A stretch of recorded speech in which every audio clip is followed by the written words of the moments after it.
genuinely can't tell you how knowledgeable and passionate Ms. Marian is about Ukrainian dance and how much she's helped us grow this year.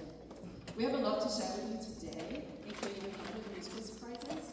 I'll tell you more about the group and the traditions behind what you're seeing later in the program. But first, let me tell you about the dance we just saw. The dance we opened with is called Привіт. Привіт means hi or hello in Ukrainian, and here it's a traditional welcome dance. The bread and salt you saw are a sacred ritual, a symbol of hospitality, welcome, and lasting friendship. Hosts present a loaf of bread on an embroidered towel called a rushnik with salt on top, and guests take a piece, dip it in the salt, and eat it as a sign of respect and goodwill. You see this at weddings, at important ceremonies, and whenever someone special is welcomed into the home. Some people even throw the salt over their left shoulder for good luck as well. Pryvit was created by the legendary choreographer Pavlo Virsky, who took traditional folk dances and reimagined them for the stage, and is responsible for much of what Ukrainian dance looks like today. This dance often opens concerts as a welcome and a preview of all the regional styles and costumes and choreography you'll see as the performance unfolds. And that's exactly what we've done today. Our next piece is in a very different style. It's a delicate dance using shawls as props. Before I introduce the dancers, I want to say a quick word about the music, because I'm sure many of you will recognize it. In the US, we know it as Carol of the Bells, and if you're anything like me, probably you'll associate it with the holiday movie Home Alone, which I have to admit is still my favorite movie of all time. But this music actually comes from a very old Ukrainian folk song, one that celebrates the coming of spring. It's called Shchedrik, and it was shared with the world over 100 years ago, at a time when Ukrainian culture was under threat from the Soviet Union, and Ukrainians were being prevented from expressing who they were, just as they are today. The fact that we're still singing and dancing to the song feels for us like an important act of resistance. So while we know that spring is very much behind us now, though in San Francisco you can tell, we present khustkamy, our shawl dance, performed by Mikayla, Katya, Olena, and Anna.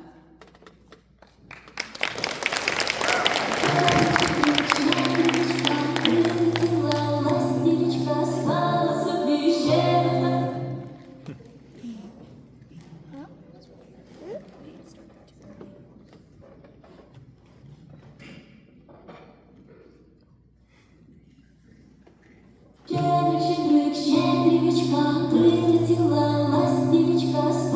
собі, щебетати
Zoloti Maky means golden poppies, a reference to our roots here in California, and the importance of poppies in Ukrainian culture.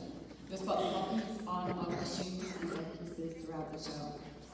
Our dancers come from all over. Some were born here in California, others have made their way from across the US, the UK, and Ukraine. All of us have friends and family in Ukraine, and days like today matter more than ever because of it. Now I'd like to introduce our guest singers, Oksana and Stus. They grew up in Ukraine, met and married there, and their son Ivan is one of our principal dancers. Oksana and Sviatoslav have sung in Ukraine's most celebrated choirs, and we're lucky to have them here with us today. Their first song's title translates as roughly "At the Mountains in the Wide Valley," which really doesn't give you a sense of what it's actually about, which is a love story. In this song, a group of young women are picking flowers when a Cossack, a Ukrainian warrior, comes along, as they do, and singles out this beautiful woman. He asks her on a date, promising to love her always, no matter what, having only just met her. She's cautious, and she won't even tell him her name, but she agrees, and she says yes. So go figure. Over to you, Oksana and Sviatoslav.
It comes from the repertoire of the Bevziuk Ensemble, Ukraine's national dance company, and is based on the style of folk dancing from the Podil region, which is known for its big striding movements and stamping from the men, and soft bouncy steps from the women.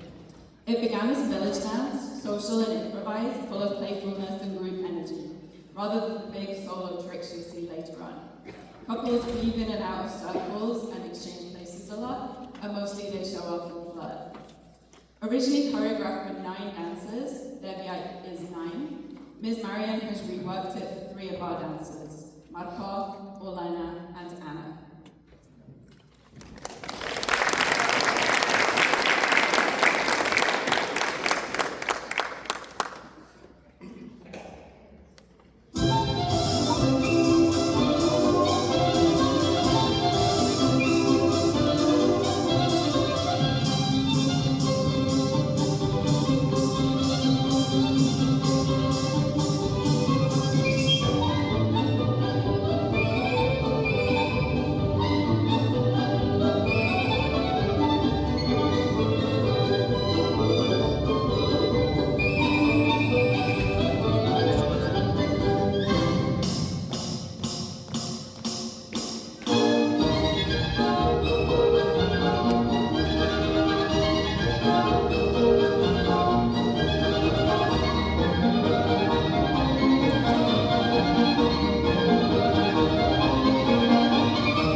History, so now we're going to talk about costumes. And we have Ivan and Tatiana here to model for us. So a lot of our costume pieces are family heirlooms, especially our embroidered shirts or vyshyvanki. You'll have noticed in each dance, everyone is wearing a slightly different shirt. For example, Tatiana's is from Sumy in northeastern Ukraine, where her grandfather grew up. And they're not just for the stage. You'll see them on the streets of Ukraine and even in San Francisco. And that's because these shirts really do matter. At many points in Ukrainian history, people have literally been prevented from wearing them. So wearing one anywhere feels like an act of resistance. What's super interesting about these shirts is that each one is like a little code or map. Each detail has meaning, regional identity, family, ancestry, even specific villages. And colour is important too. Red for joy and love, black for wisdom, blue as protection, and yellow for the sun. So the shawls, and Tatiana's modelling one here, tell a similar story. And you saw them in our second dance earlier. These shawls often appear in folklore as protective objects. They're symbols of love and markers of big life transitions. Traditionally, women would cover their hair when they were married, and so in wedding ceremonies, the shawls mark the passage from single life to marriage. Next, the vina, or the flower crown, which continues that theme and was traditionally worn by girls and unmarried women to keep bad luck at bay and as a sign that they were open to marriage. The ribbons of flowers, again, are all symbols.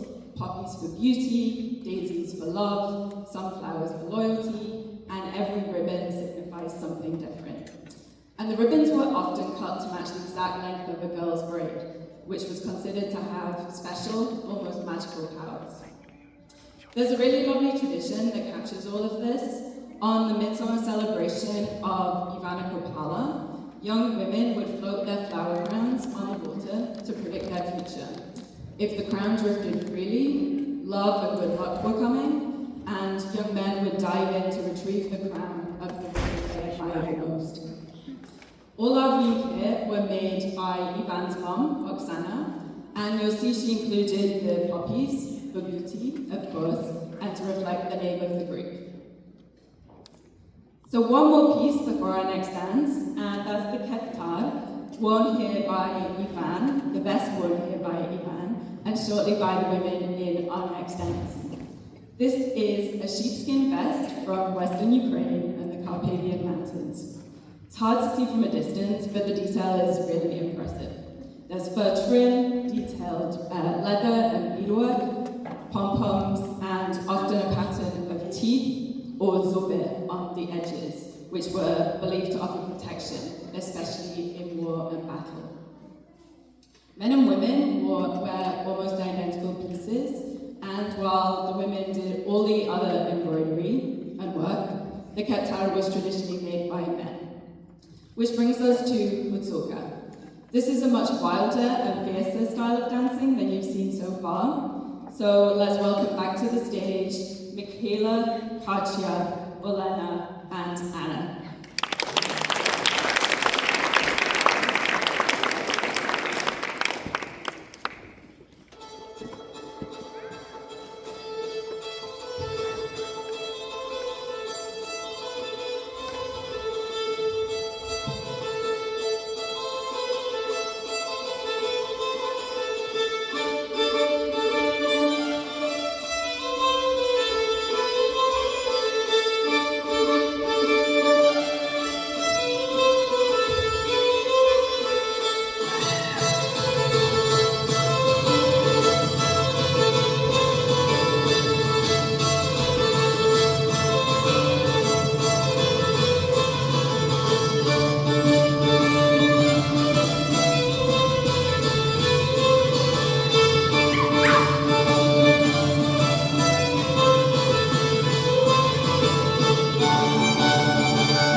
So after all that energy, we're going to slow things down with another song.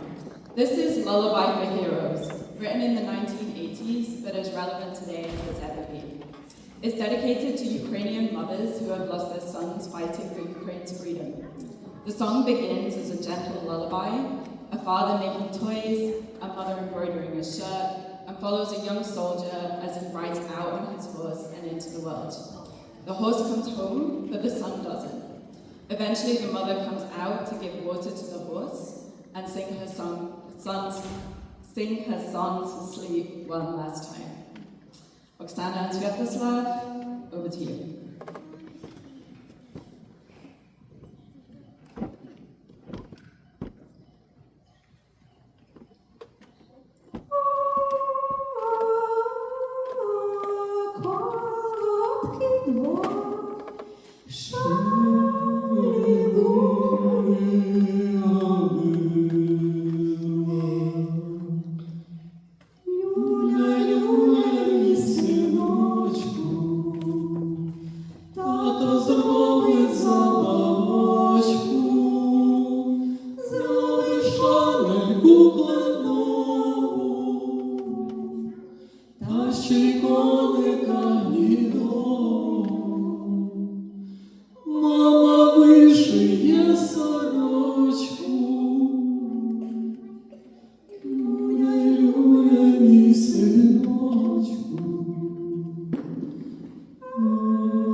Sure.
was choreographed by Deanna Zawilinski, one of our founding members.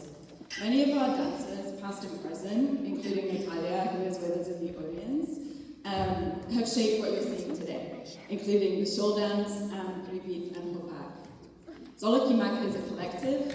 Everyone does whatever is needed to get us onto the stage. It's a lot of work, but we do it for two reasons. First, we love to dance. We're fortunate to have performed at the Palace of Fine Arts, on Bay Area television, and every year on Ukrainian Independence Day in Golden Gate Park, which is where we met Ms. Marian. But the deeper reason is this. We all passionately believe in the importance of sharing the strength and beauty of Ukrainian culture through dance, preserving our traditions and keeping Ukraine in the public eye. We're now in the 5th year of Russia's full-scale invasion and the 13th year since Russia invaded and occupied Crimea. At a time when so much is happening in our communities and around the world, all of which needs our attention, we feel it's our responsibility to make sure Ukraine isn't forgotten, because a free and peaceful Ukraine matters well beyond its own borders. And now an awkward segue from resistance to flirtation. Our next piece, Khustkamy, is a stylized character dance created by Ms. Marian, borrowing from the music and movement of the Polisia region of northern Ukraine, where Hutsulka was sharp and fierce and sometimes very fast, Khustkamy is light and a little bit mischievous. So here's Khustkamy, performed by Stus and Mikayla Kachmar.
So we're nearly at the end of our program, but first we have one more song. This is a traditional Ukrainian folk song, and like so many, it's about love.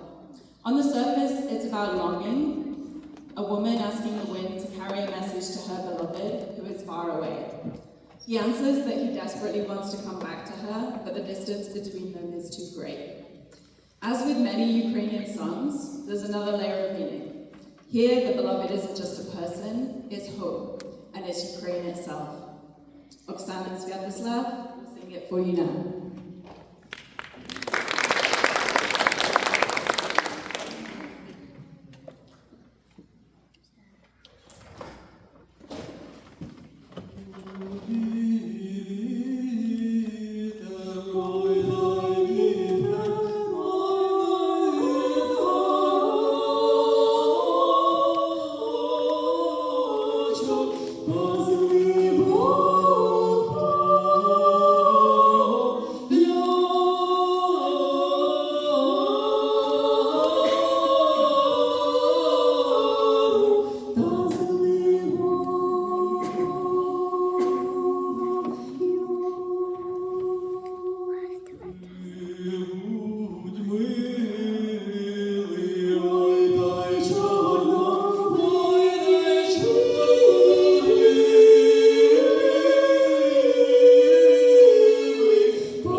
national dance of Ukraine, the one people picture when they think of Ukrainian dance. Big, bold, bright colours, ribbons flying everywhere, men launching themselves into the air, and women spinning fast across the stage.